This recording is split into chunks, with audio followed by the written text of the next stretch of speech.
Since there was a lack of news at the time I made this poll, I asked you guys, the viewers, if I should make content about the games I've worked on. And an overwhelming majority, nearly all of you that has voted, has basically said yes. So we're going to go over to none other than Plainside Cemetery, which is a game that I have worked on a couple times in the last few months, and I've showcased multiple times from late December to early January before they released the age verification update. Now, I made an update log, sort of made it.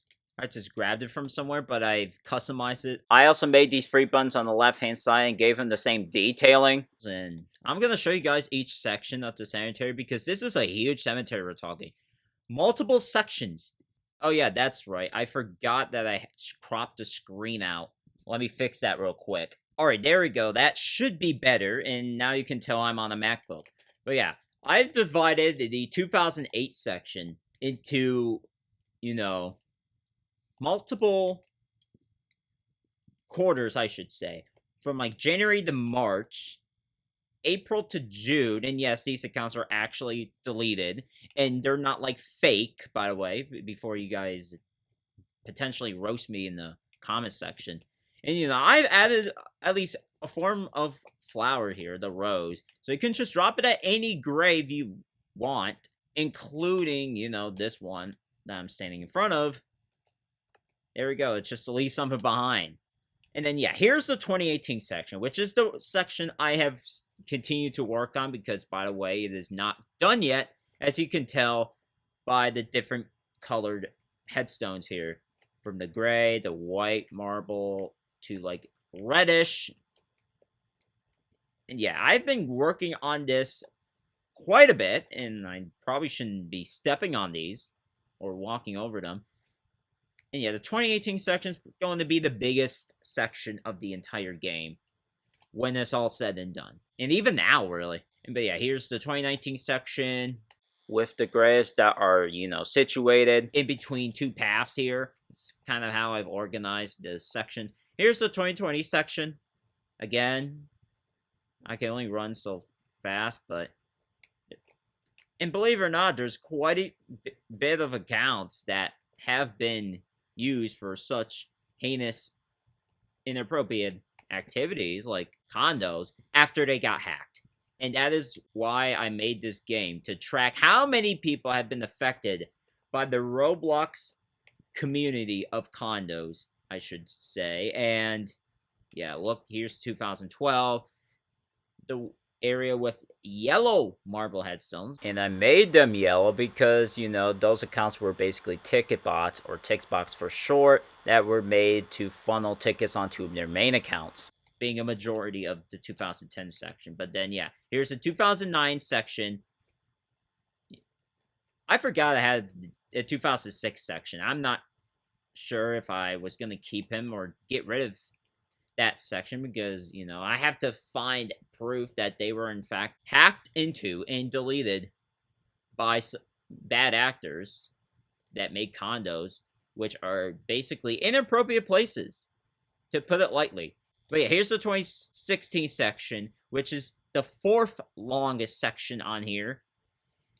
And the 2017 section, which is the third longest, because once again, there's like 2 other years which sections are much longer and bigger in size than 2017. And that's 2008, which I've looked at them extensively, and 2018, which I'm still trying to track up to this point. And here is the museum.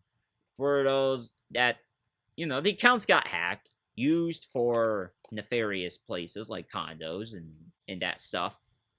But the account has survived anyway, which may or may not be to moderation in its mishaps. But there are so much of these accounts that are still up and probably banned, because if they're not deleted, they probably wouldn't be banned, you think. But there's a ton of accounts here. Like, there's 3 stories worth of this stuff. And I have stairs both in the front and in the back part of the museum. So you can easily access the floors. And this is still also being worked on, as you can tell. I've added a couple of new ones if you haven't visited the place in December and stuff. And this is supposed to be a front desk. I don't know if I should have an NPC here or what I should have here, but let me know in the comments. And I've added a feedback system, which I can't see, but you probably should, I guess. And some lights in front of the museum, because I thought that a little lighting will, make the map more interesting, other than just having a couple of trees that are just scattered across the map, and a grid-like pattern regarding how the cemeteries are all organized and stuff. And there's even a shop where you can get like VIP style admin if you somehow want to use certain commands. I don't know who would use an admin command in a cemetery game, but hey, if you want VIP admin commands, there they are. And there's also some donations if you really want to give your hard-earned Robux to me. I would be thankful. And I'll just have that for you guys there. So that will be all for my tour of the Plainside Memorial Cemetery. And if you guys, like tours like this and all this other stuff, hit the like button, subscribe, turn notifications, comment what you guys think down below. And, let me know if I should do more of these. And I will see you guys in the next video.